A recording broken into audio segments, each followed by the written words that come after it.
Welcome to the Rapid Response RN podcast, helping you keep your finger on the pulse of your patient's condition with real-life stories from the front lines of nursing. This podcast can help you sharpen your assessment skills, improve your ability to recognize the signs and symptoms of your patient's decline, be inspired to speak up and advocate, and know how to jump into action to promote the best outcome for your patients. Hey everybody, I'm your host, Sarah Lorenzini, a rapid response nurse and educator who loves telling stories to teach critical thinking. On today's episode, we're talking about one of those weird worst-case scenario outcomes that your nursing instructors warned you about. AR embolism from incorrect central line removal technique. Joining me today to talk about this crazy case is my colleague, Marissa.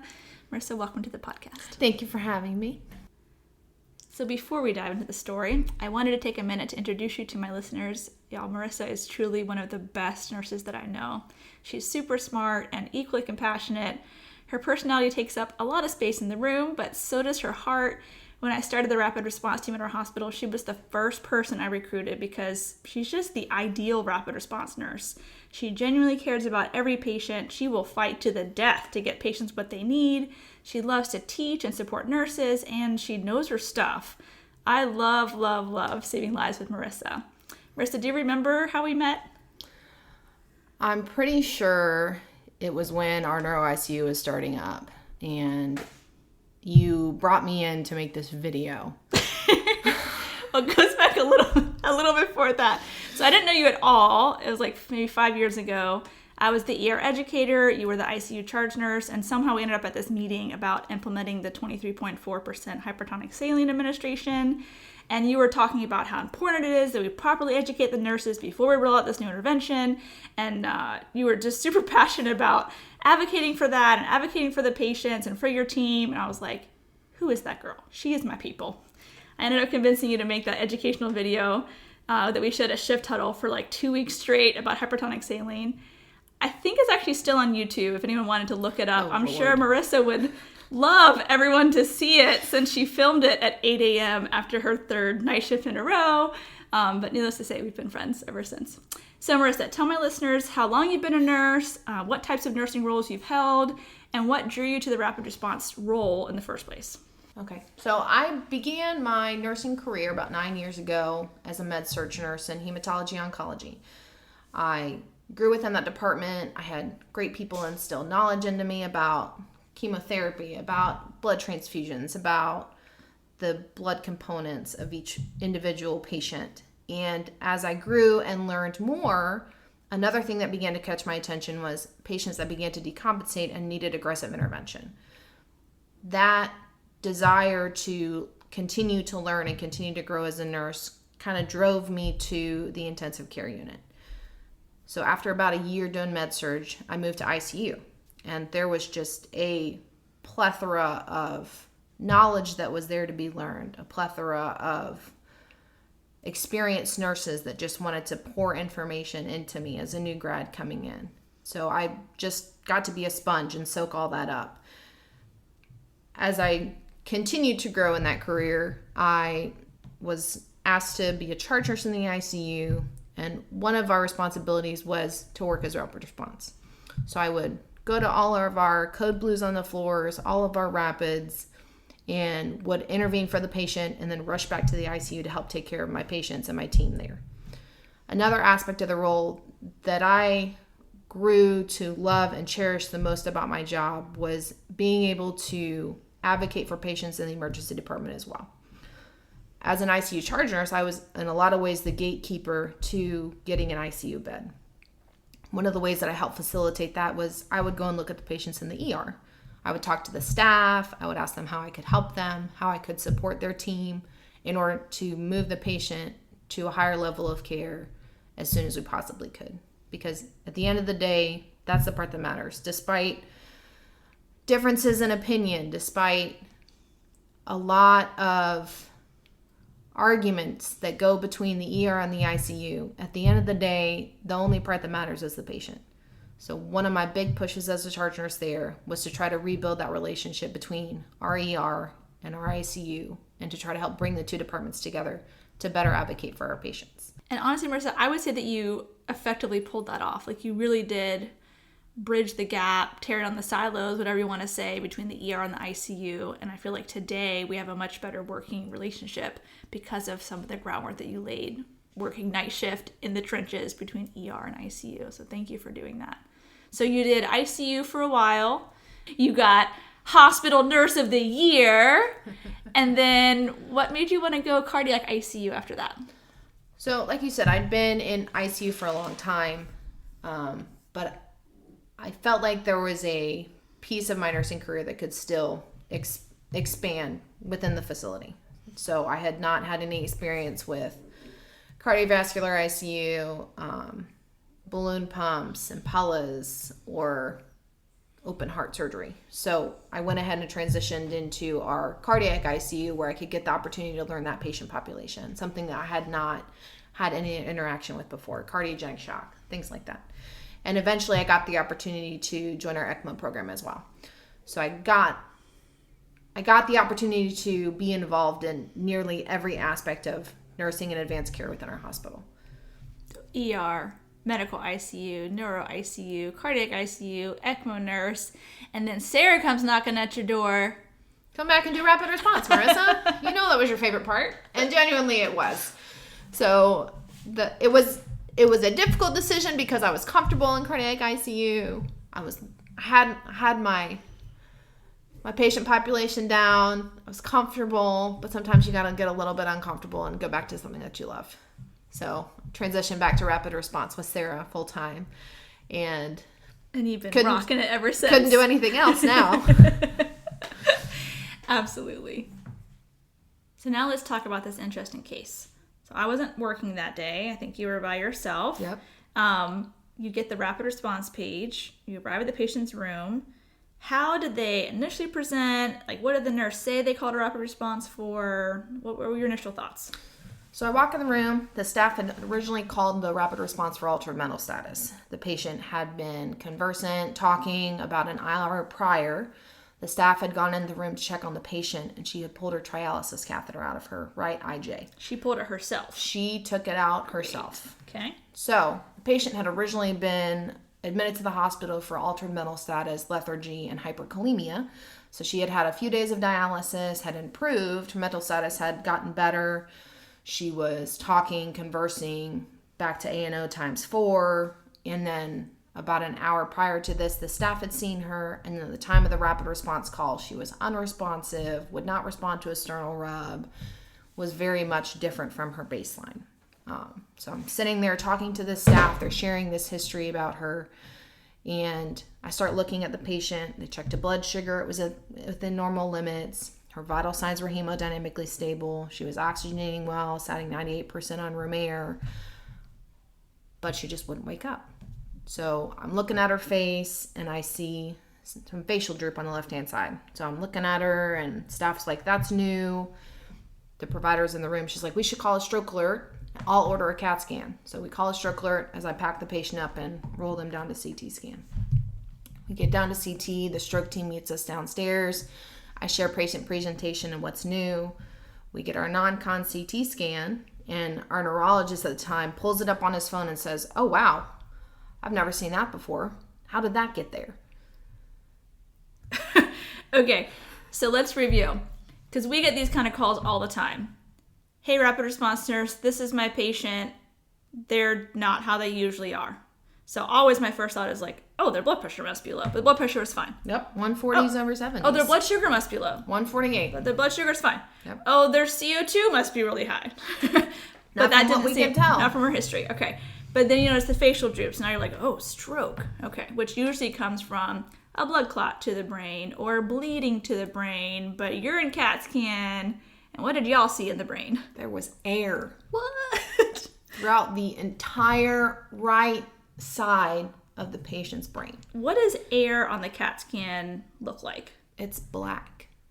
Think about your chest x-ray. You want a clear chest x-ray to be nice and dark compared to the structures around the lungs. So it's not nice, dark, black color, which does definitely not belong in the brain. Okay, that is so crazy. And then how did you like put the pieces together to the fact that like, oh yeah, the patient pulled her own dialysis catheter out. That's how air got in. I mean, it's that terror of nursing school, right? And all that PTSD we all have as nurses of teachers drilling into you. You have to Trendelenburg the patient. You have to have them hold your breath over and over again. So this patient had been sitting up in the bed over 30 degrees when she had removed her central line. Staff had gone into the room, had occluded the insertion site, and had stopped the bleeding that had been occurring for an extended period of time. However, no one had any idea how long she had been in that condition, taking nice, good, normal, deep breaths, increasing that intrathoracic pressure and pulling air up into her system. Wow, that is crazy. So I've been a nurse for about 18 years, and I have taught many nursing students the importance of having the patient hold their breath and properly occluding the insertion site, and I've never actually had any patient have complications from a central line removal. And honestly, I too felt like it was one of those kind of things that nursing professors would use to scare you with, like, don't push the Lasix too fast or your patient's going to go deaf, or you got to get all the air bubbles out of the IV tubing or your patient will die of an air embolus. I mean, I listen, like I push the Lasix nice and slow and I get all the air bubbles out and I use proper technique when pulling central lines, but I always kind of wondered that they were like exaggerating the risk, and I guess not. So what is the treatment for a patient that this were to happen to? Like, what did you guys do? So for us specifically, we don't have a hyperbaric chamber. So our only option was hyperoxygenation with 100% of FiO2. Despite the 100% SAT, the goal was to place a non-rebreather on the patient and hope to dispel the oxygen in the tissue with the high oxygen content to help make it evaporate basically in the brain tissue. So the other thing the neurosurgeon recommended was placing a patient in Trendelenburg to attempt to force the air into the toes of the patient because that's the least toxic location for it. Thankfully, the air remained in the venous system, but the risk is always there that the air could move to the arterial system and the patient could have a air embolus and arrest on my med-surg floor as I'm sitting out there waiting for an ICU bed. That is crazy. Well, Marissa, thank you so much. I wouldn't say I learned something new with regards to like the risk associated with central line, because I did know there was a risk, but I was reminded how important it is that we pay close attention to our technique when pulling out central lines. And I did learn what to do if it were to happen. Your patient pulls their central line out, oh shoot, flip them on their head and put their feet up in the air just in case they get an air embolus. So, Marissa, thank you so much for being on my podcast. I have dragged you into so many presentations and committees and videos and PR events, and you are always such a good sport. Thank you for representing our team well and just the profession of nursing as a whole. It is truly a privilege to work alongside you. Even through all of that, at least we always have a good time, Sarah. Absolutely. So yeah, that's the kind of crazy stuff you get called to as a rapid response nurse. It definitely makes me all the more hypervigilant with regards to keeping patients safe. I'm usually not an advocate for restraints, but restraints might have kept this patient from seriously harming herself. Hindsight's 20/20, right? And I will surely be telling this story every time I walk a nursing student through DCing a central line. So I've done a little research on the topic and will attempt to summarize it for you. But if you really want to get into the nitty-gritty of pathophysiology of air embolisms to the brain, there are a lot of great articles on Medscape. But the simplest one I found for this particular complication is by the American Heart Association called Accidental Air Embolism. The authors, like my podcast, start out with a case study and then break down the pathophysiology of what happened to the patient. So here's the thing. Air can get lodged anywhere in the circulatory system, but the type and severity of symptoms completely depends on where the air bubbles end up. Additionally, air in the arterial system is way more problematic and life-threatening than air in the venous system, though both can lead to loss of life. But how does air get in the bloodstream anyways? Well, air can enter when inserting vascular lines, during surgery, from trauma, from massive changes in atmospheric pressure, like when scuba divers develop the bends, also called decompression sickness, or like in this patient's case, when removing vascular lines. Air that gets stuck in the vasculature of the lungs produces respiratory symptoms like chest pain and shortness of breath. Air stuck in the coronaries produces symptoms of a heart attack or arrhythmias. And air in the brain produces stroke-like symptoms. Other solid embolisms like blood clots or plaque tend to travel with the flow of blood. That's why a DVT in the leg can break off and travel north, make its way through the right atrium, the right ventricle, and then get shot into the lungs where it gets lodged in the more narrow vessels of the lungs. We call this a pulmonary embolism. The clot creates an obstruction that keeps blood moving through the lungs, inhibiting the function of the lungs and hence impairing gas exchange. Another example of blood clots moving with the flow of blood is when blood clots develop in the left atrial appendage in patients with atrial fibrillation. That's why AFib is such a huge risk factor for stroke, because if one of those clots breaks off and travels to the left ventricle, its next stop is the brain, because the clot will follow the flow of blood, which happens to head north out of the left side of the heart. Air embolisms, however, do not necessarily flow with the predicted pattern of blood flow, because gas bubbles have a lower specific gravity and therefore tend to just float up, whichever way up is. Hence the practice of placing patients flat or slightly Trendelenburg when pulling central lines. So if air does enter the bloodstream, it head towards the toes instead of the brain. Another thing to consider regarding the level of risk associated with air embolisms is whether you have a venous or arterial embolism. For people with normal forward flow, most small air embolisms, like the tiny little bubbles you get in the IV tubing, when they enter the venous side, they'll be dispelled in the capillaries of the periphery or of the lungs. The problem lies when the air bubble reaches the arterial circulation before it reaches the lungs. About 25% of the population has a PFO, or patent foramen ovale, or oval. That's the little opening between the left and right atrium that usually closes once the baby is born. People with a small PFO are usually asymptomatic, but if an air embolus were to enter the right side of the heart on an individual with a patent foramen ovale, the embolus could easily make its way to the left side of the heart and could cause a myocardial infarction or cerebral embolism. Arterial air embolisms are often fatal, and that's why we take extra care to get all the air out of arterial line tubing. And it even has extra air filters within itself. So, how much air does it actually take to cause a problem? Well, again, it depends on if we're talking air in the artery or air in the vein. A lethal amount of air in the venous system is 3 to 5 milliliters per kilogram. So for a 75 kilo patient, that's around 225 mLs. That's for lethal. But complications have been reported with air boluses as small as 20 mLs. For reference, a medicine cup is 30 mLs, and your standard IV tubing comes with about 20 mLs of air in it prior to priming. But don't let your guard down with those venous air bubbles, because remember I said that about 25% of the patient population has a PFO, which means that air can pass between the right and left heart and quickly go from a venous air bubble to an arterial air bubble. A lethal amount of air in the arterial system is 2 to 3 mLs of air into the cerebral circulation, and as little as 0.5 mLs that gets into the left anterior descending coronary artery can cause ventricular fibrillation. So it makes sense why most nursing schools have an entire lab dedicated to priming IV tubing. So, say you walk in and find your patient has accidentally or purposefully pulled their own central line out. It's time to jump into action. Grab whatever you can and hold pressure at the site. Flip the patient into Trendelenburg, or even better, left-lying Trendelenburg, and call for help. Maybe you caught it just in time and the patient won't suffer any complications. But say they start having symptoms of an air embolism.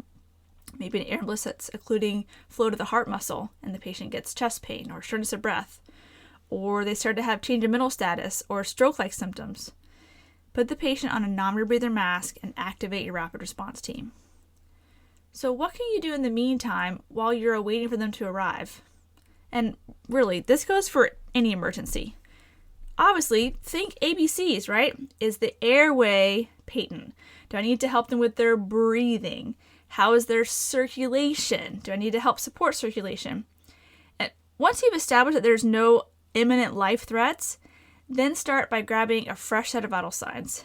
Bring the crash cart nearby, and if you think the patient needs to go somewhere, be it CAT scan or the ICU or the operating room or cath lab, start prepping your patient for travel.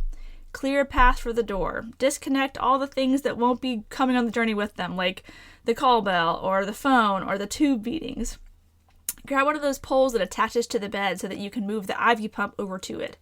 Get a portable oxygen tank if they're on oxygen. Think about what you can do or delegate to expedite getting the patient out of the room and heading where they need to be.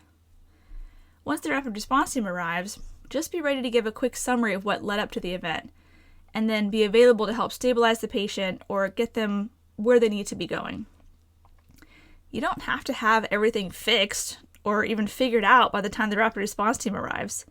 It's a team effort to put all the pieces together, to figure out what's going on with the patient, and it takes a team to fix it too. For an air embolism to the brain, their mortality rate is pretty high. But you can try and dispel the air by placing the patient on high flow, high FiO2, like a non-rebreather mask. Using high flow, 100% oxygen will help push out the nitrogen in the bubbles and therefore reduce the size of the air bubbles. And flipping the patient on their left side and on their head sends the air bubbles somewhere safer. Remember, the air will travel up, so if up is the toes or the right side of the heart, this will encourage the air to move out of the brain, and any air that is trapped in the heart will stay on the right side of the heart and hopefully prevent it from making its way to the left side of the heart where it's more dangerous. So, quick bullet point summary. Air embolisms to the brain or heart or lungs are a real thing that can happen from placing or removing central lines or allowing air to enter the venous system through any IV access point. Next, the body can usually handle small amounts of air on the venous side, but it can tolerate very little air once it makes it to the arterial side. And finally, if you suspect an air embolism, drop that patient into left lying Trendelenburg position, place them on a non-rebreather mask, and call for backup. As I wrap up this podcast, I just want to say a few things that I feel like I say all the time, but it's important. I wanted to point out that even Marissa, who was an excellent clinician and critical thinker, didn't know at first what was causing this patient's decline. Nobody did. It took some further assessment and diagnostic imaging to figure out what was going on with this patient. So don't wait until you know what's wrong to call a rapid response. Second, I'm sure you could hear from Marissa's introduction how passionate she is about providing the best care to her patients and advocating for them to get what they need. No matter if you're a rapid response nurse or a med-surg nurse or a labor and delivery nurse or an ICU nurse, when your patient steps foot in the hospital, they are putting their life in your hands. They trust that your training and experience will guide you in providing them safe, compassionate care. Every patient, even the difficult ones that pull out their own central lines, deserve an advocate that cares for their well-being. So hold that responsibility close to your heart, because what you do matters. Well, that's it for today's episode. If you like this podcast, I'd love to hear from you. You can shoot me an email with questions or comments, and it would mean so much if you could take a moment to write a review on iTunes, as this helps more listeners find this podcast. Thanks for listening, and I hope you learned something that will save a life. Remember, nursing is a team sport, so trust your intuition and don't give up advocating until you are confident you've done what's right by your patient.